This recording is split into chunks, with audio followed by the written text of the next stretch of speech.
Hey guys, welcome to Talent with Banu channel. So இன்றைக்கான reading எதை பற்றி அப்படின்னு நீங்கள் கேட்டிங்கன்னா, உங்கள் பார்ட்னர் உங்களை பற்றி நினைக்கிறாங்களா அப்படிங்கிறத நம்ம இன்றைக்கான ரீடிங்கில் தெரிஞ்சுக்க போகிறோம். அண்ட் நினைக்கிறாங்கன்னா என்ன மாதிரி நினைக்கிறாங்க, எப்படி ஃபீல் பண்ணி நினைக்கிறாங்களா, இல்லை மிஸ் பண்ணுறாங்களா, இல்லை கோவமாக இருக்காங்களா, இப்படி அவங்க தாட்ஸ் என்ன மாதிரி இருக்குது உங்கள் மேலே அப்படிங்கிறத இன்றைக்கான ரீடிங்கில் பார்க்க போகிறோம். ஓகே, ஸ்டார்ட் பண்ணலாமா ரீடிங்? ஓகே, ரீடிங் ஸ்டார்ட் பண்ணலாமா?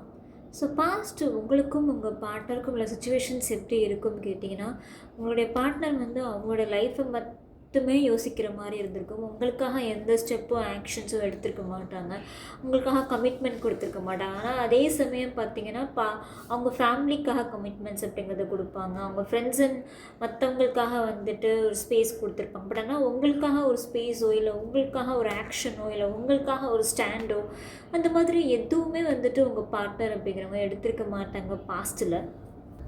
ஸோ கண்டிப்பாக எங்கேயாவது ட்ராவல் பண்ணி வெளியூருக்கு எங்கேயாவது உங்கள் பார்ட்னர் போயிருக்கலாம். ஸோ இருந்த இடத்துலேருந்து வேற ஒரு இடத்துக்கு ரீலொகேட் பண்ணி போயிருக்கலாம். இன்னும் சில பேருக்கு அப்ராட் போயிருக்கலாம் உங்கள் பார்ட்னர். ஸோ சம்வேர் இல்லை ஒரு கெரியரில் அடுத்த கட்டத்துக்கு போகணும் அப்படிங்கிறதுனால ஒரு மேஜர் சிட்டிஸ்க்கு ட்ராவல் பண்ணியிருக்கலாம். ஸோ இந்த மாதிரி உங்கள் பார்ட்னர் அவங்களோட கெரியருக்காக ஸ்டாண்ட் எடுத்திருப்பாங்களே தவிர்த்து, ஃபேமிலிக்காக ஸ்டாண்ட் எடுத்திருப்பாங்களே தவிர்த்து, உங்களுக்காக ஒரு ஸ்டாண்ட் அப்படிங்கிறது எடுத்திருக்க மாட்டாங்க. கிட்டத்தட்ட உங்களை நட்டாத்தில் விட்ட மாதிரின்னு வச்சுக்கோங்களேன். ஸோ ஒரு கடலில் தத்தளிக்க விட்டுட்டு போனால் என்ன ஃபீல் இருக்குமோ அந்த ஃபீல் தான் உங்களுக்கு பாஸ்ட்டில் இருந்திருக்கும். சரி, இப்போ ப்ரெசண்ட்டாக சுச்சுவேஷன்ஸ் எப்படி இருக்குது அப்படின்னு கேட்டிங்கன்னா கண்டிப்பாக உங்களுக்கு ஒரு டவுட் அப்படிங்கிறது உங்கள் பார்ட்னர் மேலே உங்களுக்கு வந்திருக்கும். ஏதோ ஒரு டவுட், என்னமோ நடக்குது அப்படிங்கிற ஒரு டவுட் அப்படிங்கிறது வந்திருக்கும். அண்ட் பார்த்திங்கன்னா ஒரு பேசியே ரொம்ப நாள் இருக்கும் நீங்களும் உங்கள் பார்ட்னரும், இல்லை நோ கான்டாக்ட் செப்பரேஷன்ஸில் கூட இருக்கலாம். மேபி எந்த பிரச்சனையும் இல்லைன்னாலும் ஏதோ ஒரு பிரேக், ஏதோ ஒரு இடைவெளி அப்படிங்கிறத நீங்கள் ஃபீல் பண்ணியிருப்பீங்க. அண்ட் உங்கள் பார்ட்னர் எதையுமே சொல்ல மாட்டாங்க, எதையுமே ரிவீல் பண்ணியிருக்க மாட்டாங்க. ஏன், என்ன, எதுக்கு ஒரு சரியான ஒரு ப்ராப்பர் க்ளோஷர் கூட கொடுத்துருக்க மாட்டாங்க, ஒரு ப்ராப்பரான ஒரு இன்ஃபர்மேஷன்ஸ் கொடுத்துருக்க மாட்டாங்க. ஏதோ ஒரு சீக்ரெட்டாகவே அவங்க எமோஷன்ஸ் அண்ட் அவங்களுடைய லைஃப்பை வச்சுக்கிற மாதிரியே உங்களுக்கு ஃபீல் ஆகிருக்கும். அண்டு நீங்கள் இந்த பார்ட்னர் கூட இருந்தும் ரொம்ப தனிமையாக ஃபீல் பண்ணுற மாதிரி, நீங்கள் ரொம்ப லோன்லியாக நீங்களுமே ஃபீல் பண்ணிட்டு இருப்பீங்க. யார் சப்போர்ட்டுமே இல்லாமல், ஒரு எமோஷ்னல் சப்போர்ட் கூட இல்லாமல் ரொம்ப தனியாக உங்களுடைய எல்லா எமோஷன்ஸையும் தேக்கி வச்சுட்டு நீங்கள் தனியாக ஃபீல் பண்ணுற மாதிரி எனக்கு இருக்குது. இதுதான் ப்ரெசன்ட் சிச்சுவேஷன்ஸாக இருக்குது. சரியா? ஸோ நான் ஸ்டார்டிங்கில் சொன்ன மாதிரி உங்களுக்கு ஒரு டவுட் வந்திருக்குன்னு சொன்னது, உங்களுக்கு ஏதோ அதர் பர்சனோட இன்வால்மெண்ட் இருக்கோ, அவங்க ஃபேமிலி தான் நம்ம கூட பேசாமல் வச்சுருக்குறாங்களோ அப்படிங்கிற மாதிரி டவுட்ஸ்லாம் கூட உங்களுக்கு வந்திருக்கும். ஸோ ஏதோ இந்த பர்சனை பற்றின ஒரு டவுட் உங்களுக்கு அப்படிங்கிறது இப்போ ப்ரெசண்ட்டாக உங்களுக்கு கோ த்ரூ ஆகிட்டு தான் இருக்குது. பாஸ்டில் இருந்த டவுட்ஸுமே இப்போ ப்ரெசண்ட்லேயுமே இருக்குது. அதுக்கு காரணம் என்ன அப்படின்னா, உங்கள் பார்ட்னருடைய சுச்சுவேஷன்ஸ் என்ன அப்படிங்கிறது ரிவீல் ஆகாமல் இருக்கிறதுனால தான்.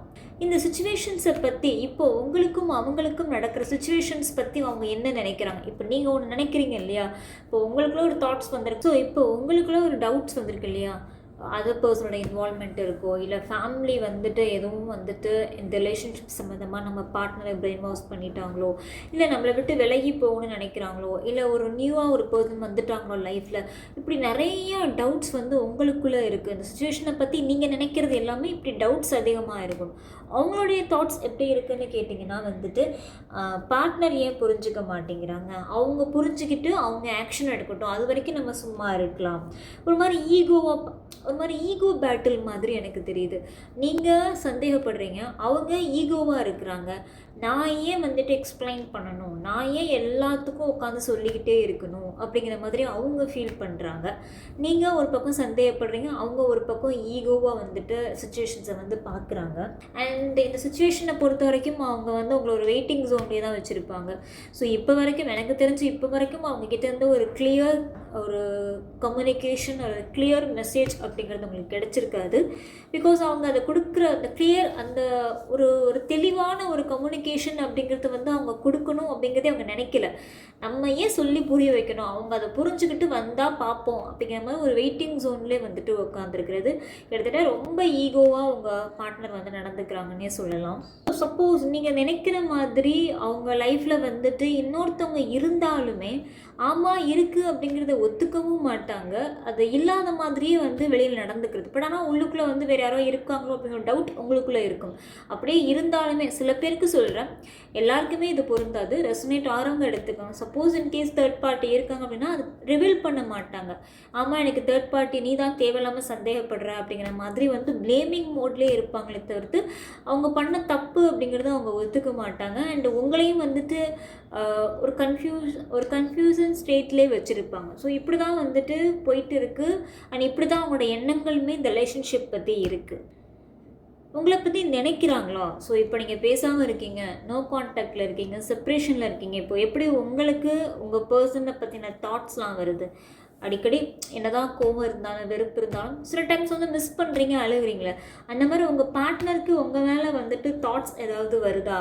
உங்களை பற்றி நினைக்கிறாங்களா அப்படின்னு கேட்டிங்கன்னா, உங்களை பற்றி நினைக்கக்கூடாது அப்படிங்கிறதுக்காக அவங்க லைஃப் ரொம்ப பிஸியாக வச்சுக்கிற மாதிரி எனக்கு இருக்குது. பிகாஸ் அவங்கள அறியாமையே உங்களை பற்றின தாட்ஸ் அவங்களுக்கு அதிகமாக ரிமைண்ட் பண்ணிகிட்டே தான் இருக்குது. ஆனால் இருந்துமே அவங்க ஏதோ அவங்க ஒர்க்கில் ரொம்ப பிஸியாக இருக்கிற மாதிரி வச்சுக்கிறாங்க. அவங்க கொஞ்ச நேரம் கூட அவங்க சும்மாவே இல்லை. பிகாஸ் சும்மா இருந்தால் அவங்களுக்கே தெரியும் தேவையில்லாமல் தாட்ஸ் அண்ட் ஓவர் திங்கிங் வரும் அப்படிங்கிறதுனால உங்களை பற்றி நினைப்பு வராமல் இருக்கிறதுக்கு அவங்க ஒர்க்கில் ரொம்ப பிஸியாக இருக்காங்கன்னு தான் நான் சொல்லுவேன்.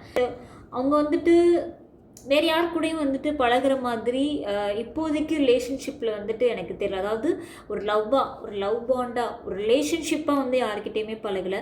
மேபி ஃப்ரெண்ட்ஸ் ஜாஸ்தி இருக்கலாம். எனக்கு கிங் ஆஃப் ஒன்ஸ் ரிவர்ஸில் வந்திருக்கு அப்படிங்கிறதுனால ஸோ ஃப்ரெண்ட்ஸ் வந்து நிறைய ஜாஸ்தி இருக்கலாம். அவங்க கொஞ்சம் ரொம்ப கேஷுவலாக எல்லாருமே சிரித்து பேசக்கூடிய ஒரு பர்சன் தான். ஸோ அதனால் உங்களை மறக்கணும், உங்களோட நினைப்பே வரக்கூடாது அப்படிங்கிறதுனால வந்துட்டு அந்த சுச்சுவேஷன்ஸில் மூழ்கி இருக்கணும் அப்படிங்கிறதுனால ஃப்ரெண்ட்ஸ் கூட அதிகமாக பேசுகிறது, ஃப்ரெண்ட்ஸ் கூட வெளியில் எங்காவது போகிறது, ஒர்க்குன்னே இருக்கிறது, பிஸியாக இருக்கிறது, இப்படியே தான் அவங்க ஃபீலிங்ஸ் எல்லாமே இருக்குது. இந்த நீங்களும் அவங்களும் சரியாக பேசிக்காமல் போனதுக்கப்புறம் சரியா. அண்ட் அவங்களுக்குலாம் இப்படி பேசும்போது ஒரு கேள்வி வரும், எனக்கும் அவங்களுக்கும் எதனால தான் பிரச்சனை, ஏன் இன்றைக்கி இந்த ஸ்டேஜில் வந்து நிற்கிறோம் அப்படின்னு கேட்டிங்கன்னா, எமோஷன்ஸு சரியாக வந்துட்டு இங்கே எக்ஸ்ப்ரெஸ் பண்ணலை. நிஜமாகவே நம்ம உள்ளுக்குள்ள ஒரு எமோஷன்ஸ் வச்சுட்டு வெளியில் ஒரு எமோஷன்ஸ் காமிச்சிருப்பீங்க. எப்படி அந்த லவ்வை காமிக்கணுன்னே தெரியாமல் ரெண்டு பேருமே எக்ஸ்ப்ரெஸ் பண்ணிக்கிட்டதுனால தான் இன்றைக்கி இந்த அளவுக்கு சுச்சுவேஷன்ஸ் வந்து ஒர்ஸ்ட்டாக இருந்திருக்கு. அண்ட் உங்கள் பார்ட்னர் கொஞ்சம் சென்சிட்டிவான ஒரு பார்ட்னராக வேறு இருக்கிறாங்க. ஸோ எது சொன்னாலும் உடனே மூஞ்சி தூக்கி வச்சுக்கிறது, கோச்சிக்கிறது, இப்படிப்பட்ட ஒரு பார்ட்னராக இருக்கிறதுனால நீங்களுமே உங்களுக்கு என்ன மாதிரி எமோஷன்ஸ் எக்ஸ்ப்ரெஸ் பண்ணணும்னு தெரியாது. ஸோ ஒரு பிரச்சனையை எப்படி கையாளணும்னு உங்களுக்கு தெரியாது. நீங்களும் கொஞ்சம் டெம்பராகி கோவப்பட்டு நீங்கள் கத்திருப்பீங்க, அவங்க சென்சிட்டிவாகி அது ஒரு பெரிய இஷ்யூ ஆக்கியிருப்பாங்க. ஸோ இப்படி தான் பிரச்சனை அப்படிங்கிறதே ஸ்லோவாக இப்படி தான் டெவலப் ஆகி இன்றைக்கி இவ்வளோ பெரிய பிரச்சனையாக வந்து இந்த ரிலேஷன்ஷிப்பில் நிற்குது. அவங்களுக்கு உங்ககிட்ட இருந்து என்ன வேணும்? ஓகே, நிஜமாகவே அவங்களுக்கு உங்ககிட்டேருந்து என்ன வேணும் அப்படின்னு கேட்டிங்கன்னா, நீங்கள் கோவப்படாமல் இருக்கணும் அப்படிங்கிறது தான் அவங்க ஃபஸ்ட்டு தேவையாக இருக்குது. உங்களுடைய கோவம் அப்படிங்கிறது அவங்களுக்கு சுத்தமாக பிடிக்கல. ஏன்னு கேட்டிங்கன்னா, சில டைம்ஸ் அந்த கோவத்தினால நீங்கள் அவங்களை கண்ட்ரோல் பண்ணுற மாதிரி அவங்க ஃபீல் பண்ணுறாங்க. அவங்களுக்கு தேவை ஃப்ரீடம் தான். ஸோ அதனால தான் அந்த ஃப்ரீடமாக இருக்கணும்னு நினைக்கிறதுனால தான் அவங்க லைஃப்பில் என்ன நடக்குதுன்னே தெரிய விடாமல் வச்சுருக்கிறது, அவங்களோட எமோஷன்ஸை தெரிய விடாமல் வச்சு. பிகாஸ் அதெல்லாம் சொல்லிட்டோம் அப்படின்னா நம்ம இன்னொருத்தவங்க கண்ட்ரோலுக்கு போயிடுவோம் அப்படிங்கிற மாதிரி அவங்க ஃபீல் பண்ணுறாங்க. ஆக்சுவலாக அவங்களுக்கு தேவை நீங்கள் கோவப்படாமல் இருக்கணும் அப்படிங்கிறது தான் அவங்களுக்கு ரொம்ப ஒரு முக்கியமான ஒரு தேவையாக இருக்குது. அண்ட் கண்ட்ரோல் பண்ணக்கூடாது. அண்ட் மோரோவர் வந்துட்டு நீங்கள் கொஞ்சம் இந்த பர்சனுடைய அட்டென்ஷன் எதிர்பார்த்து பல விஷயம் பண்ணியிருப்பீங்க. இந்த பர்சன் சைட்லேருந்து ஒரு அட்டென்ஷன் வேணும் அப்படிங்கிறதுக்காக அவங்க என்ன ஃபீல் பண்ணுறாங்கன்னா, என்கிட்ட அட்டென்ஷன் எதிர்பார்க்காத, நான் ரொம்ப கேஷுவலாக தான் இருப்பேன், நான் எப்போதும் போல தான் இருப்பேன், என்னால் நீ நினைக்கிற நேரத்துலலாம் என்னால் லவ் எக்ஸ்ப்ரெஸ் பண்ண முடியாது, நீ நினைக்கிற மாதிரிலாம் என்னால் கேர் காமிக்க முடியாது, எனக்குன்னு ஒரு சில விஷயங்கள் இருக்குது, நான் அது மாதிரி தான் நடந்துப்பேன், நான் அது மாதிரி தான் காட்டுவேன், நீ எதிர்பார்க்குற மாதிரியே நான் எல்லா விஷயமும் நான் செய்யணும்னு நினச்சா அப்போது அது எப்படி என்னால் செய்ய முடியும். ஸோ அதனால தான் அவங்க வந்துட்டு இந்த விஷயங்கள்னால தான் அவங்களுக்குள்ள பிரச்சனை அப்படிங்கிறது இங்கே ஸ்டார்ட் ஆகிருக்கும். ஸோ அதுக்கப்புறத்துலேருந்து தான் அவங்க வந்துட்டு அந்த தாட்ஸு, அந்த எமோஷன்ஸ்லாம் வந்துட்டு அவங்க கொஞ்சம் கொஞ்சமாக வந்துட்டு அந்த ஷேர் பண்ணுறது கம்மி பண்ணிக்க ஆரம்பிச்சது அதுக்கப்புறம் தான். பிகாஸ் நீங்கள் ஒன்று எக்ஸ்பெக்ட் பண்ணுறீங்க, நீங்கள் எக்ஸ்பெக்ட் பண்ணுற மாதிரி அவங்களுக்கு அது கொடுக்க தெரியல. அதனால தான் அவங்க அவங்களோட வெயிட்டிங் ஜோன்லேயே வச்சுருக்காங்க. அவங்க புரிஞ்சுக்கிட்டு வரட்டும் அப்படிங்கிற மாதிரி, நீங்கள் புரிஞ்சுக்கிட்டு வரணும் அப்படிங்கிற மாதிரி தான் அவங்க வெயிட் பண்ணுறாங்க. ஏன்னா அவங்க ஒரு விதமாக இந்த ரிலேஷன்ஷிப்பை பார்க்குறாங்க, நீங்கள் ஒரு விதமாக பார்க்குறீங்க. நீங்கள் இந்த பர்சன் வந்து தனக்கு வந்து அன்பு காட்டணும் அப்படிங்கிற மாதிரி நீங்கள் எதிர்பார்க்குறீங்க. அந்த பர்சன் வந்துட்டு என்னோடய அன்பு இப்படி தான் எனக்கு காட்ட தெரியும், அப்படி இருந்தால் என் கூட இரு அப்படிங்கிற மாதிரி அந்த பர்சன் ஃபீல் பண்ணுறாங்க. சமாதானம் ஆகணும் தான் இப்போ அவங்க நினைக்கிறாங்க. நீங்களே வந்து சமாதானம் ஆகணும் அப்படின்னு தான் அவங்க நினைக்கிறாங்க. அண்டு கிஃப்ட் ஏதாவது ப்ரெசென்ட் பண்ணால் இன்னும் பெட்டராக இருக்கும் அப்படிங்கிற மாதிரி நினைக்கிறாங்க. மேபி ஏதாவது ஒரு பர்த்டேஸ் இது மாதிரி ஏதாவது ஒரு டேட் வரலாம். ஸோ அந்த டேட்டில் வச்சு நீங்களே வந்துட்டு கிஃப்ட்ஸ் ஏதாவது ப்ரெசென்ட் பண்ணி சமாதானமாவீங்க அப்படிங்கிற மாதிரி அவங்க எக்ஸ்பெக்ட் பண்ணுறாங்க. அவங்கள பற்றி நீங்கள் என்ன தெரிஞ்சுக்க வேண்டியது இருக்குது அப்படின்னு நீங்கள் கேட்டிங்கன்னா வந்துட்டு, நிஜமாகவே இப்போ அவங்க கெரியரில் தான் ரொம்ப ஃபோக்கஸ் பண்ணுறாங்க. ஸோ நீங்கள் நினைக்கிற மாதிரி டவுட்ஸ் வந்து வேற ஒருத்தவங்க இருக்காங்களோ அந்த மாதிரிலாம் எதுவுமே கிடையாது. கம்ப்ளீட்டாக அவங்க கெரியரை பற்றி மட்டும்தான் அவங்க ஃபோக்கஸ் பண்ணுறாங்க. ஸோ எஃபோர்ட் அப்படிங்கிறது மேல் சைட், அதாவது இந்த ரீடிங்கை பொறுத்த வரைக்கும் ஸ்பெஷலாக வந்துட்டு மேலே குறிக்குது. ஸோ மேல் சைட்லேருந்து எஃபோர்ட் அப்படிங்கிறது வந்துட்டு ரொம்ப ரொம்ப கம்மியாக தான் இருக்கும். பிகாஸ் அவங்க எஃபோர்ட் போடுறது கம்மியாக இருக்கும். ஸோ ஆஸ் அ ஃபீமேல் நீங்கள் தான் வந்துட்டு நிறைய எஃபோர்ட் போடுற மாதிரி இருக்கும் இந்த ரிலேஷன்ஷிப்பில். ஸோ இதுதான் நீங்கள் அவங்கள பற்றி தெரிஞ்சுக்க வேண்டிய ஒரு விஷயமா இருக்குது. யூனிவர்ஸ் உங்களுக்கு கொடுக்கக்கூடிய கைடன்ஸ் என்ன அப்படின்னு நீங்கள் கேட்டிங்கன்னா அப்படின்னா, பேசுவாங்க, கம்யூனிகேட் பண்ணுவாங்க, பட் ஆனால் டிலே ஆகும், கொஞ்சம் எக்ஸ்ட்ரா டைமே எடுக்கும். சரியா? அண்டு மேபி வேறு ஒரு பிளேஸுக்கு நீங்கள் ட்ராவல் ஆகலாம், இல்லை பேக் டு ஃபார்ம் உங்கள் பார்ட்னர் எப்படி வெளியூருக்கு தேடி போனாங்களோ திருப்பி தேடி ரீலோகேட் பண்ணி நீங்கள் இருக்கிற இடத்துக்கே வந்துட்டு ட்ராவல் ஆகிற மாதிரி அவங்க ஜாபு இதெல்லாம் மாற்றிட்டு கூட வரலாம். ஆர் அதர்வைஸ் நீங்களும் அவங்களும் சேர்ந்து பிளான் பண்ணி எங்கேயாவது வெளியில் போகிற மாதிரி சுச்சுவேஷன்ஸ் கூட வந்துட்டு அமையலாம். சரியா? ஸோ கண்டிப்பாக கொஞ்சம் டிலே ஆகும் கம்யூனிகேஷனுக்கு தவிர்த்து கண்டிப்பாக பேசுவாங்க, பேசாமலாம் இருக்க மாட்டாங்க. ஸோ கண்டிப்பாக பேசுவாங்க. ஓகே, ஸோ அதான் யூனிவர்ஸ் உங்களுக்கு கொடுக்கக்கூடிய ஒரு கைடன்ஸாக இருக்குது. அண்டு ஈகோ அப்படிங்கிறது இங்கே அவங்க ஆல்ரெடி ஈகோவாக இருக்கும்போது நீங்களுமே சந்தேகப்பட்டே இருந்தீங்கன்னா இந்த ரிலேஷன்ஷிப் ஒரு முடிவுக்கு வராது. ஒரு விஷயம் மட்டும் தெரிஞ்சுக்கோங்க, எப்போதுமே அவங்களுக்கு ஃப்ரெண்ட்ஸ் சர்க்கிள் அப்படிங்கிறது இங்கே அதிகம் தான். அதுக்காக அந்த ஃப்ரெண்ட்ஸு தான் அவங்க வந்துட்டு அந்த பொசிஷனில் வைப்பாங்களான்னு கேட்டிங்கன்னா அப்படி கிடையாது. நீங்கள் அந்த பொசிஷன் தான், அந்த யாருக்கும் அவங்க விட்டு கொடுக்க மாட்டாங்க. ஸோ அதனால நீங்கள் அந்த சந்தேகப்படுறது அப்படிங்கிறது இங்கே வேணாம் அப்படின்னு நான் நினைக்கிறேன். ஸோ அதுதான் அவங்களுமே சொல்ல வராங்க. கொஞ்சம் என்ன, இந்த பர்சனுக்கு கொஞ்சம் ஈகோ அதிகம், கொஞ்சம் பொறுப்பு அப்படிங்கிறது ரொம்ப கம்மி. அண்ட் எதாக இருந்தாலும் மற்றவங்களே புரிஞ்சுக்கணும், நம்ம மற்றவங்கள புரிஞ்சுக்கணும் முயற்சி பண்ணுறது ரொம்ப கம்மியாக இருக்குங்க பார்ட்னர்கிட்ட. அட்லீஸ்ட் நீங்கள் புரிஞ்சுக்கோங்களேன். என்ன பண்ணுறது, ரிலேஷன்ஷிப்பை பொறுத்த வரைக்கும் யாராவது ஒருத்தர் விட்டு கொடுத்து தானே போயாகணும். ஸோ அவங்க புரிஞ்சுக்க மாட்டேன்னு அடம் பிடிக்கும் போது நீங்கள் புரிஞ்சுக்கிட்டு அதுக்கு அடுத்து என்ன ஸ்டெப்போ சொல்யூஷனோ அதை பற்றி மட்டும் பாருங்கள். ஓகேவா? அண்ட் உங்கள் பர்சனோட சேனலைஸ்டு மெசேஜ் என்னவா இருக்குது, உங்களை பற்றி என்ன ஃபீல் பண்ணுறாங்க அப்படிங்கிறத வேர்டிங்ஸில் பார்க்கலாமா?